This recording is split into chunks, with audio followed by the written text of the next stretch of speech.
En el siglo XIX, los Vanderbilt crecieron de un barco de vapor a ser la familia más rica de Estados Unidos en la era dorada.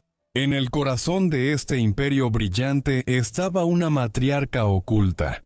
Ella vio la dinastía en su apogeo y vivió lo suficiente para ver cómo su riqueza y poder se desmoronaban lentamente ante sus ojos. Esta es su historia. Alice Claypool Vanderbilt, nacida como Alice Claypool Gwynne, nació el 11 de noviembre de 1845 en Cincinnati, Ohio.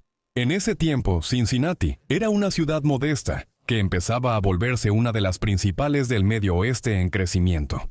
Su padre, Abraham Evan Gwynne, era abogado, y su madre, Rachel, hija de Henry Collins Flagg Jr., destacado político y editor de periódicos. Henry fue alcalde de New Haven, Connecticut, de 1834 a 1839. Alice también tenía antepasados prominentes que lucharon en la Guerra de Independencia, así que descendía de una familia estadounidense distinguida. El padre de Alice falleció en 1855 cuando ella tenía 9 años. Su madre entonces inició una nueva relación con Alberto Matthews, un escritor y periodista que escribía bajo el seudónimo de Paul Sigfolk. Se casaron en 1861 y él fue el padrastro de Alice. Aún así, se aseguraron de que recibiera educación privada completa, enfocada en literatura, religión, artes y normas sociales esperadas en la alta sociedad. Tras casarse, la familia se mudó a Nueva York.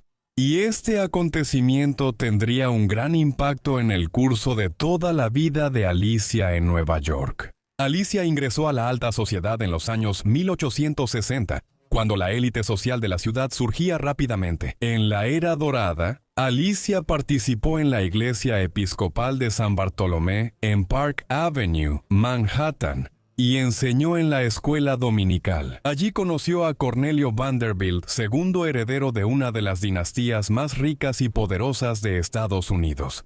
Cornelio, solo 2 años mayor que ella, ya estaba destinado a destacar. Su noviazgo fue rápido, y el 4 de febrero de 1867 Alicia, con solo 21 años, se casó con la familia Vanderbilt, uniendo para siempre su vida a uno de los nombres más grandes de la historia estadounidense. Alicia y Cornelio pronto tuvieron 7 hijos en total. Su hija mayor, Alicia como su madre, nació en 1869 y murió en 1874. Su segundo hijo, Guillermo Enrique, nombrado por el padre de Cornelio, apenas alcanzó la adultez, pero murió en medio de uno de los últimos brotes mortales de fiebre tifoidea en Estados Unidos en 1892, mientras estudiaba en la Universidad de Yale. En sus 20s, los otros 5 hijos vivieron muchos años, aunque Alicia sobrevivió a todos menos a 3 descendientes. Cornelio Vanderbilt, el tercero de los mayores, nació en 1873. Su relación con sus padres se volvió muy problemática tras casarse con Grace Graham Wilson, hija de un banquero de Nueva York. Cornelio III fue desheredado y jamás se reconcilió con su padre. Gertrudis, cuarta de sus 7 hijos, fue artista y fundó el Museo Whitney en el distrito Meatpacking de Manhattan. Alfredo y Reginaldo, nacidos en 1877 y 1880, fueron los principales herederos de la fortuna de su padre, y eran muy ricos. Gladys, la hija menor de Alicia, nació en 1886 cuando Alicia tenía poco más de 40 años, y se casó con un conde húngaro en 1908. Para comprender cómo la vida de Alicia fue transformada por su matrimonio, primero debemos entender la asombrosa fortuna en la que entró. Decir que se casó por dinero no le hace justicia. Se unía a la dinastía más poderosa de Estados Unidos. Cuando Alicia se casó con Cornelio en 1867, su abuelo, Cornelio Vanderbilt, aún vivía y presidía una fortuna tan vasta que empequeñecía casi todas las demás en la nación. En la década de 1810, trabajó en barcos que llevaban personas de Manhattan a Queens, Brooklyn y Nueva Jersey. En una época anterior a que la isla estuviera conectada a estos lugares mediante grandes puentes, cuando se desarrollaron los primeros barcos de vapor, Vanderbilt fue uno de los primeros en adoptar la tecnología. Rápidamente creó una flota de barcos de vapor que llegó a dominar el transporte marítimo en la costa este. Por eso se le llamó el Comodoro, que significa jefe de una flota. El Comodoro hizo su fortuna en el transporte marítimo, y a mediados del siglo XIX la invirtió en los ferrocarriles en auge de Estados Unidos. Cuando Alicia nació en 1845, la fiebre ferroviaria dominaba el país, y Vanderbilt fue clave en expandir las líneas ferroviarias en la costa este y conectar Nueva York con ciudades como Chicago y Cleveland. Cuando el Comodoro murió en 1877, dejó más de $100 millones, una suma casi inimaginable en ese momento, equivalente a más de $3,000 millones hoy en día. Aunque tuvo más de 12 hijos, el Comodoro dejó el 95% de su herencia al suegro de Alicia, Guillermo Enrique Vanderbilt. Guillermo Enrique no necesitaba esforzarse, pero trabajó duro. El monopolio de su padre en los ferrocarriles de Estados Unidos aseguraba que su fortuna creciera. Cuando murió en 1885, menos de 9 años después de su padre, su herencia de $100 millones ya era de 200 millones. La mayor parte la dejó a sus dos hijos mayores, Cornelio Vanderbilt II y Guillermo Kissam Vanderbilt. Así que 18 años después de su matrimonio, Alicia y Cornelio, ya muy ricos, ahora entraron en una riqueza casi inimaginable. Estatus de multimillonaria hoy, llevando a Alicia a mayor lujo y consolidando su papel como matriarca de la dinastía más brillante de Estados Unidos. Sin embargo, a pesar de toda su riqueza, la vida familiar para Alicia, Cornelio y sus hijos no estuvo exenta de problemas. Al mismo tiempo, era cómoda, por decirlo menos. En 1883, él y Alicia supervisaron la construcción de la casa de Cornelio Vanderbilt II en la Quinta Avenida y calle 57 Oeste en Manhattan. La mansión era la residencia privada más grande de Nueva York y simbolizaba la gran riqueza e influencia de la familia Vanderbilt. Para dimensionar su tamaño, considere esto. Había un salón, una sala de música y un invernadero en el primer piso, mientras que el comedor en la planta baja era lo suficientemente grande como para funcionar también como galería de arte. Alicia y Cornelio ya formaban parte de la alta sociedad de Nueva York, aunque Alicia no buscaba tanto el reconocimiento como su cuñada Alva Vanderbilt, quien competía con la señora Astor para asegurar su lugar entre la élite aristocrática.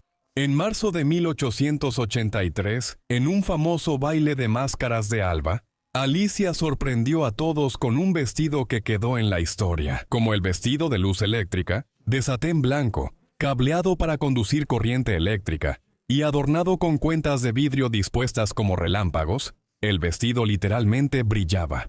El guiño a la nueva iluminación eléctrica en Nueva York convirtió la audaz elección de Alicia en la sensación de la noche y dominó la prensa, consolidando su reputación como figura discretamente audaz. El evento marcó un nuevo estándar en la sociedad neoyorquina, llevando las fiestas a una extravagancia y espectáculo sin precedentes, destacando la supremacía de los Vanderbilt en la élite de la era dorada. Para aumentar su prestigio, y porque podían, en 1893, la pareja comenzó la construcción de una gran residencia de verano, The Breakers.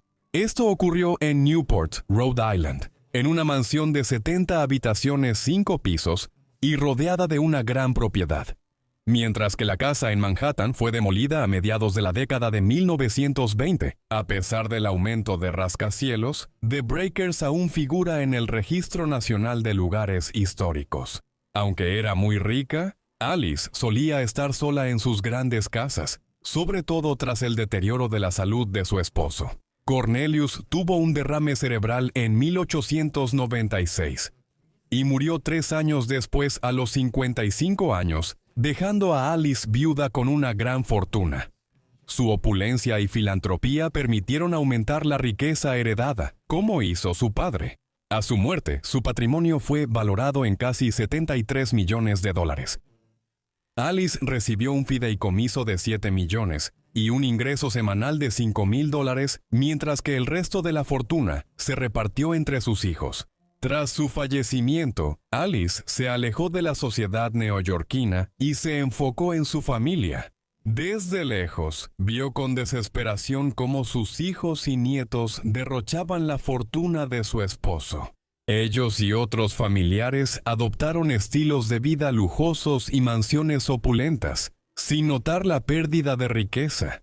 Alicia presenció el ascenso de la dinastía Vanderbilt, pero poco pudo hacer para evitar la lenta caída de la casa Vanderbilt. Como matriarca de la dinastía Vanderbilt, Alicia apoyó muchas causas benéficas. Como cristiana comprometida, apoyó a la YMCA de Manhattan y fue de las primeras estadounidenses en respaldar a la Cruz Roja, ayudando en la inundación de Johnstown en 1889. Alicia también apoyó la educación y cultura en la década de 1890, después de la muerte de su hijo Guillermo en 1892. Ella y Cornelio financiaron el Vanderbilt Guildhall and Till en su memoria. Ella apoyó al hospital de Newport hasta su muerte y dejó uno de sus regalos más duraderos a Nueva York. Un conjunto de portones en Central Park aún permanece en la entrada del Conservatory Garden, cerca de la calle 105. Alicia también era conocida por sus opiniones polémicas, especialmente sobre religión. A principios de 1920, cuando Alicia tenía más de 70 años, una historia llegó a los periódicos. Era el Dr. Leighton Parks, un ministro polémico nombrado rector de la iglesia de San Bartolomé en Nueva York en 1904. Allí ganó reputación por sus opiniones independientes en temas teológicos. Por ejemplo, Parks sostenía la opinión de que la idea de que la Virgen María era realmente virgen en el momento de la concepción de Jesús no era cierta. Alicia fue miembro de la congregación de San Bartolomé durante muchos años. Eso fue hasta que el Dr. Parks predicó ahí y expuso lo que solo puede llamarse una teoría de conspiración. Afirmaba que la Iglesia Católica Romana tenía como objetivo apoderarse del Reino Unido. Esto recordaba las preocupaciones en Gran Bretaña de los siglos XVII y XVII-XVIII, de que el papado intentaba recatolizar XVIII Inglaterra, pero carecía totalmente de base real a inicios del siglo XX. El sermón de Parks reflejaba preocupaciones en Nueva York por la llegada masiva de católicos de Irlanda e Italia desde 1880. Alicia dejó en claro que no aceptaría escuchar tales opiniones y se fue de la congregación en San Bartolomé, demostrando que incluso en sus últimos años seguía siendo una mujer formidable. El esposo de Alicia quizá no llegó a viejo, pero ella tuvo una vida plena como matriarca de su gran familia. Por ejemplo, llegó a tener más de una docena de nietos y desempeñó un papel activo en sus vidas. Esto fue especialmente cierto con los hijos menores de Alfredo y Margarita María Emerson. Nacieron en 1912 y 1914, y siendo bebés, Alfredo murió en el hundimiento del Lusitania en 1915, por lo que su abuela fue clave en su crianza. La vida de Alicia fue difícil en otros aspectos. Su hijo menor, Reginaldo, tuvo un serio problema con el alcohol y falleció en 1925 de cirrosis hepática a los 45 años.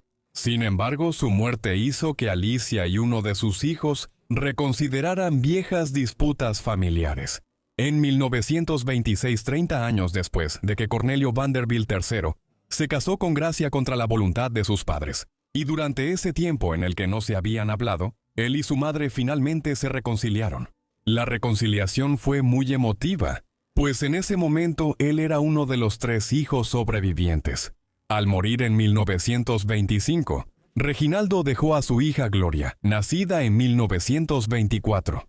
Luego fue diseñadora de moda, modelo y madre de Anderson Cooper, presentador de CNN. La herencia que Gloria recibió de su padre al nacer provocó un escandaloso juicio en los años 30 entre su madre y su tía.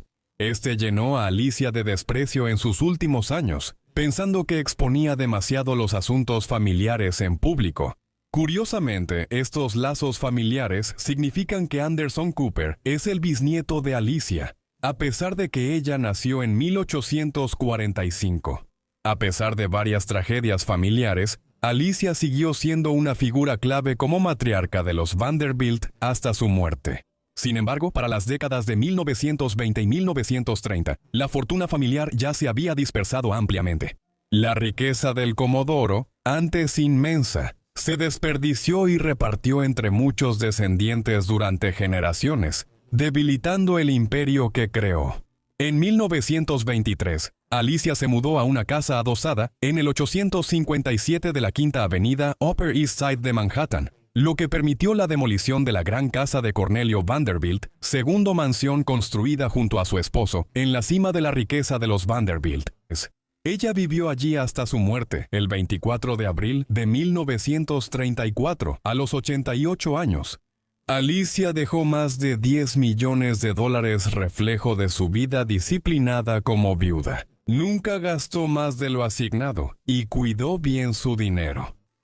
Al hacerlo, se convirtió en una de los pocos Vanderbilt de generaciones posteriores que murió habiendo gastado menos de lo que ganó. La estimada matriarca fue sepultada en el mausoleo de la familia Vanderbilt en Staten Island, cerrando el último capítulo de una vida que presenció los logros y la decadencia de la dinastía más famosa de Estados Unidos. Muchas gracias a todos por ver este video sobre Alicia Vanderbilt. Espero que les haya parecido interesante. Díganme qué les pareció su vida aquí abajo en los comentarios, y si tienen alguna sugerencia, también háganmelo saber en los comentarios. Si quieren más historias de los Vanderbilt o herederas ricas estadounidenses, díganmelo en los comentarios. Eso es todo de mi parte. Nos vemos en la próxima entrega de Vidas Olvidadas. Gracias.